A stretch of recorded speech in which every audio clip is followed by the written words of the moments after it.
எல்லோருக்கும் வணக்கங்க. இன்னைக்கு நம்ம பார்க்கக்கூடிய முத்ரா வந்து பாத்தீங்கன்னா சட்ட முத்ரா.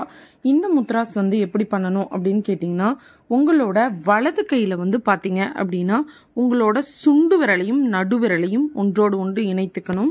இணைத்து கட்ட விரல் நுனியோட ஒட்டி வச்சுக்கணும். மீதி 2 விரல்களும் நேரா இருக்கணும். இடது கையில வந்து பாத்தீங்க அப்படின்னா சிம்முத்ரா வச்சுக்கணும். இதுதான் சட்ட முத்ரான்னு சொல்லுவாங்க.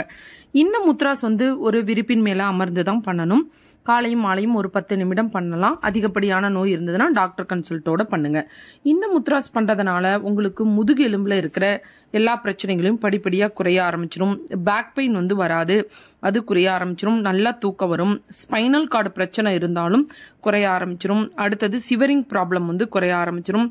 தசை பிடிப்பு, தசை வலி எல்லாமே படிப்படியா குறைய ஆரம்பிச்சிடும். பீரியட்ஸ் டைம்ல வர இடுப்பு வலியும் குறைய ஆரம்பிச்சிடும். இந்த பதிவு பிடிச்சிருக்கு அப்படின்னா லைக் பண்ணுங்க, ஷேர் பண்ணுங்க, சப்ஸ்கிரைப்